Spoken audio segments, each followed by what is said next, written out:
sigatena mbi ala wele ma kalli maniya komi Sheikh Amadou ka kunaja kanimeye kanimedo ka muabela ka kle ka do ala e mai ka ta do kala ka do ngoloro ka kle kana sigi ka kle ka jeng ka ala ta sira mene fo ka ti chwata Allah akbar kuma na fe ne ma nyini ala ka otibu ko tugo amina nga ne ma politiki yake jamana ino ne ma politiki yake tan ala ka nda o make mais ne de mona o grima onde sengoro ne de mona ibo juguma munu ndo munu ndoko kundi fo sigatala ma fie ya fo de an nga jamana kono aya boli dama kumbe ni bo toko fo ni ko an nga mawoni bi daji ni mi daji tu mawoni ndoko fo le kibisa na mi foti sigatala daji tu e ko chugodi aba ko do opmana doni jige na yoro munu na akira o yoro te nunya nundo wallahi nundo bani adama de ala ya dade ka ke façon aya adama de sigatala nyaro ma dobe onyeji kamba hali na ye ma kesi so arabe sin kesi sigatala o mo be ibo do aya no mo ko bi bolo kana to te de no mo ko bi bolo ate to te de aya oh ibe wuli aya ala misa sogoma jona kata shi fara corona klebi gan aya shi sun koy mimbe ni daba chakala be shinga jin teri ka boti aya o shi sun zugi beto fara corona klebi gan ni mo ke atiki tege mashi ma bai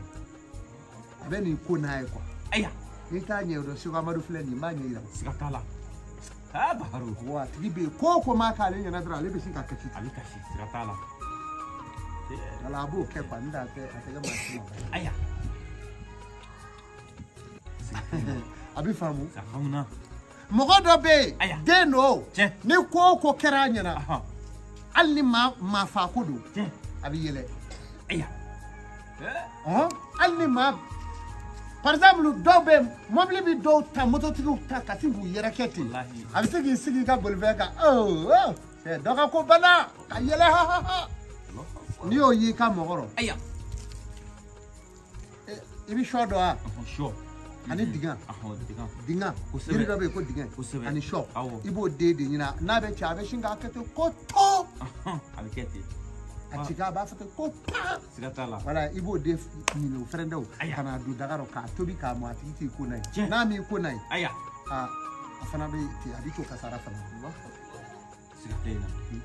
aya wo me yele kasara wo fana be ti abaharu aba jando nuna sigatala otumana ni edemiye aya akari ka de aya akari mufoi na tigi ni ma fobali fama asigile bige faba nuro suruki aya ni o ye dengo deno sunsun vi aya jamatigi sunsun kodo si ko blu go ni chedo aya ablu kuru saba ni musodo ablu kuru nane na kera muso atinya furu shiro ala ni dusugolo bolo aya aba ko ka ji ni chedo kuru saba na kera che abike ko ma ka ke masa tai sigatala o ka do kamera ma feta ma fe ale bi somo sigatala mo mi ni ma fo fa ba nu suruki ifrati de sigatala ko ni etie aya janduro ale mami na bi to ka nyisi ka dawlo kata aya ni o yi ka mo mina aya yirigli min gera ka sirade ganotige ibo yirigli nyini o sigero ma wolonfla ka faranyo nga ni demsani do ari to ka keta ibi to ko tobi ko akonoi na kuranai bare banaw no make aya mona ba fa o munun dale beta kunu de segla ko no yoy ani mo mbi da ka keta ni do do mona bo fana fa Allah akbar mi ma tege ko kinta o ti shi manja aya abi sa monero mi ma so ni tigata aya aya o ti fana te shi so mi ma kloro go aya ko kala ku kare ko fli aya to yi ka nyiro gono aya klo be do adahiri mewla o karsa meni deme o aya ya bani tege Mimi Dominique na Dominique a dit tege ko nzamela bo kulu joshita ko ke mun diluwe sendega omu o kuma na tigi ale bi beni Dominique duma tobile ndale rete se do sorta la ma bagre se be gele mais mini ka gwagla chuko abi benu yaro gwagla la do ka jugu fo ba fo chuko to lu bolo fo lu ba fo kwa sabara nyuma ze da ali sabara se fla da abi ta bi skatala mama o beti di mami mlaketa na e Dominique ba bushi bineta a sha yere la na korola abi nogo juguya here bi na dugo na ba fa ya gere na ya mati ibu jimine shinye da kuma yine ibi bu jigla ka keta ko sebe de disa dongo do abike choroba no do skatala here bi na ba fa ya do skatena abi famu yara otumana mami ni shibi fale peu kana teme datuguta shibi fale ka teme datugu ibe nyindi do aya fa tige kwa ka nyindi do walole ko bla daga kono ko tobi ko mo o jiwulile akata shena ki kunai nota ni shibi fale ka yambe mine ibi bolo do die ko ko atinye ibulu mami shibi bwa to na ka jigifa kanganya ka ko chuko kelela yara na ke ko mo be ka shidi glawa ne ma do de me ka muso shima u fana yo skatala de do chimo dongo ko ngani vle ko nye jewli sele ya nyaro je muso tashima a dishishi kaba ko da ne aye fana bi yere woni mi shi jonga sodo amanu gode maka o ka tere gle yere je wallahi ni muso buji ma fili ni duti nya obulu je Chebila nogo peu ne bunji be musula aba yiri kodi sikatala abi famu ne bunji be musula abo chogola wakle bato muso beti shite munu nye kuruka abo chogola okumana ni me kofe ala e doni da inye be kolashula nyewula yala ibi kolashu de mobulu sikatala karamo kolo amma e koloshik mi ke muru fona dun bagaw bulu a tokende sa kana do ve sikatala Ote. Mimi ne kana. Yala fa nyama ko kaja. Flado. Kele no me. Kaja ko. Adara nyogona. Ateni. Lubana zari. Odo. Anga doni baba ye munu fo. Na fra lubana dron. Mamu bi doke maka jamana wala ibi dodo. Nga bobi ta maka ka segi ta ki dona. Bare ka barate. Ni ala wele. Ala ka jabili la anw bolo dugaw de bolo ani barka be maamina bari moriya fen fladi e min sigi me ke moriye ala ka ke barka ka kila kili mimi na ima aka ke barka toy ode kama mi feno haka to yini dem saw mi found kana irane la ko shego est ce que ye dien ba mi fo nda sele ngo mu ngeme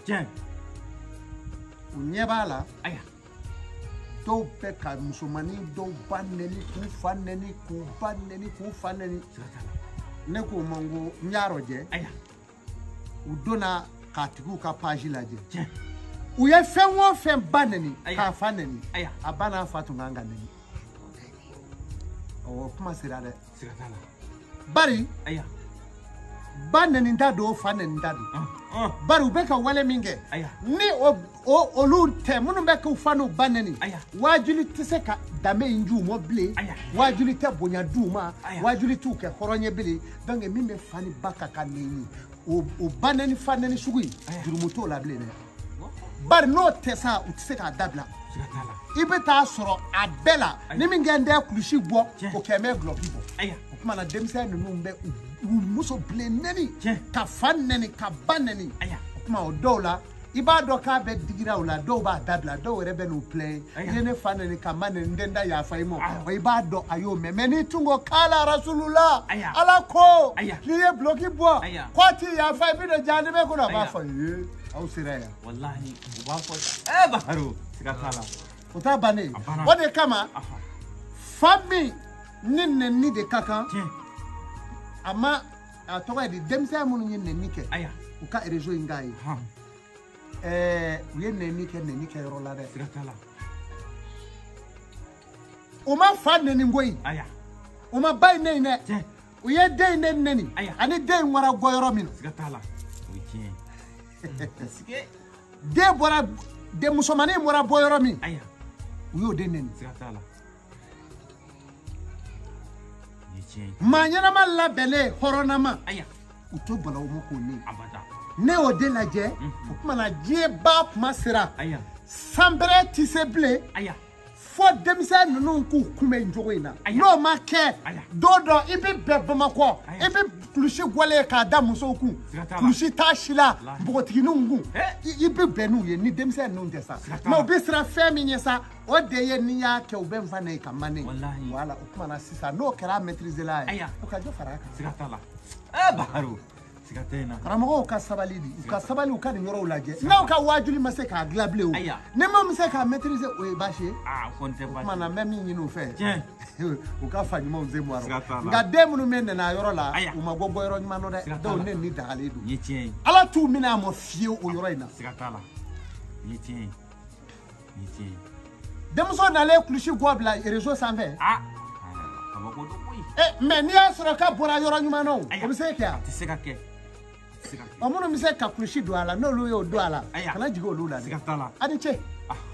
asrabi ala bulu sigatala o kuma Shego Amadou doni ben njogola sigatala min kolashi min yen ye yiri kolashi te foi were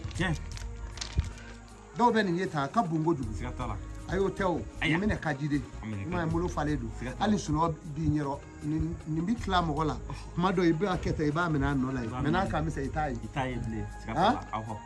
kolashi yen ye ala nana ala deli jo dirimo wali ala e guno do yire la ka fodro ya razako ya razako ya razako ya razako ya razako ube ya fatao ya fatao ya fatao ya dayalali masa neti dayalali masa wali mai ikato ka fo ya latif ya hine masa ni naboro di kamo nga ni ba foina ibi jigida ka hine telima ka katemeni fana ka bari o fana jira la anali ni ndai jume nono ye japo ude nga be kelende nek ndado ko Valérie bala ko Valérie na ma fi do ne wele Burkina ako Shego nyi sama femba dola nere bulong ako femba yoro ni mi he ne jigi dame munga on dara o gari mogo bora kana sorti classe re ne de la ka she wa bi ulon fla sebe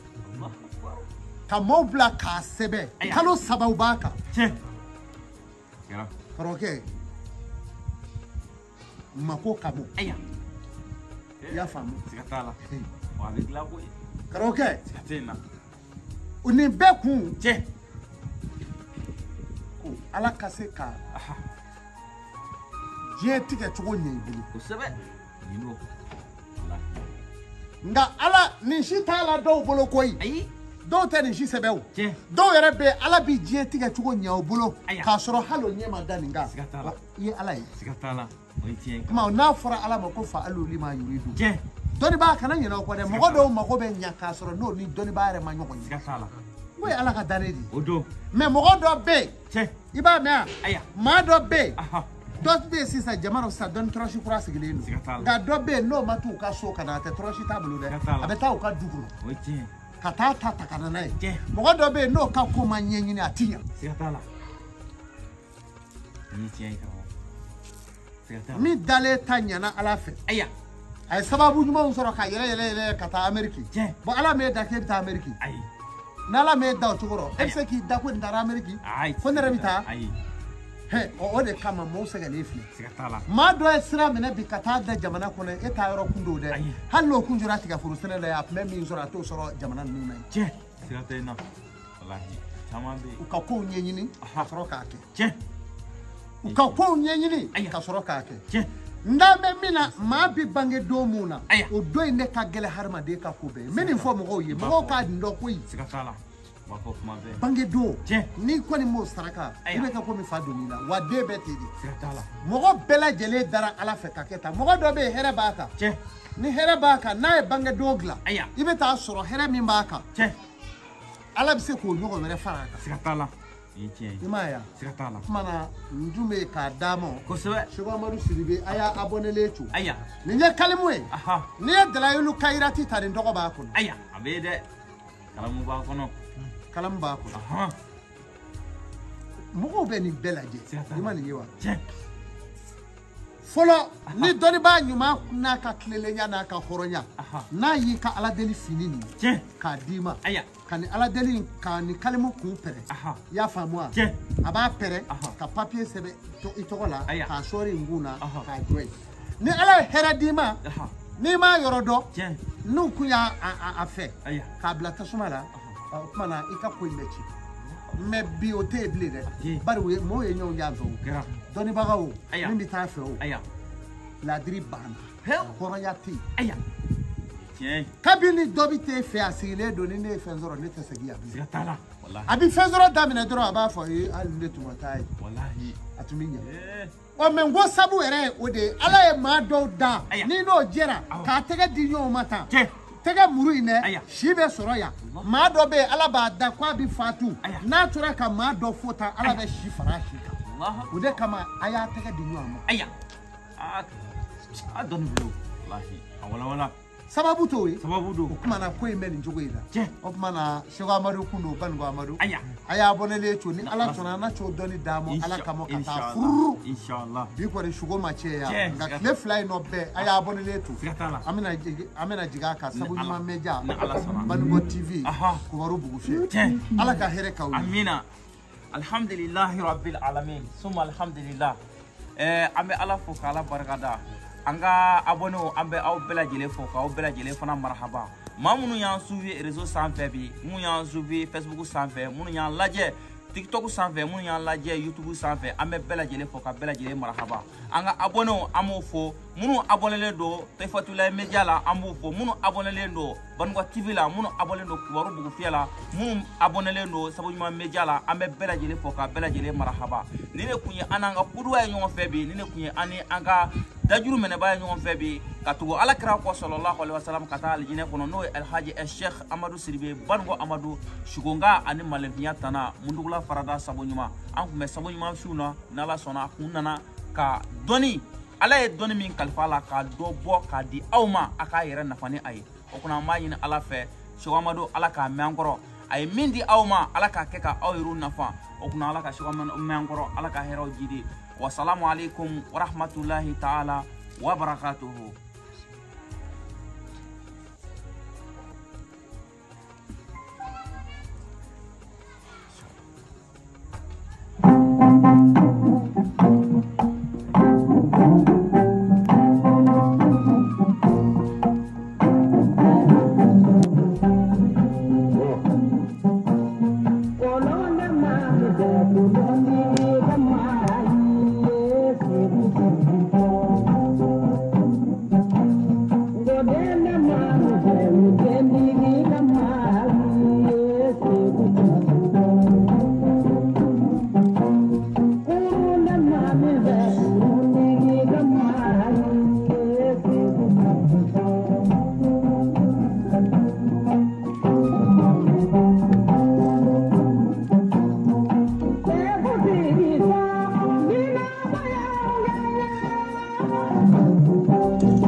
Fani kɛnɛya kama baramuso be nafɛn nafamaw dɔrɔn de labɛn aw ye ne ko gwadonaw aw be baramuso seleri dɔn wa ka seleri labɛn ka saniya ka sɔrɔ foyi ma bɔ a nafaw la ni k'a lasago ka ɲa ka d'aw ma forokoni kɔnɔ sefa wari dɔrɔmɛ 5 dɔrɔn baramuso seleri a kundo n'a nafa yɛrɛ fɔlɔfɔlɔ ye mun ye ka fara aw ka dumuniw sankɔrɔtali kan a be fɔ a dɛmɛ ka farikolo désintoxiqué wa a ka jugunfɛn ma o ye calcul rénal de ye baramuso seleri be sɔrɔ fan bɛɛ an ka laadala sugu baramuso sugu baramuso botigiw ala an ka sigidala botigiw dun ka fa ni kɛnɛya la sabati fɛrɛ foroko kelen kɔnɔ fo baramuso seleri wa n'a tɛmɛna nin kan an yɛrɛ n'a ɲini Burama Dunbiya fɛ a ka baramuso yɛlɛma ka kɛ faramasi ye bari baramuso nana ni nɔgɔya ye gwadonaw ma ni ka tila ka kɛnɛya la sabati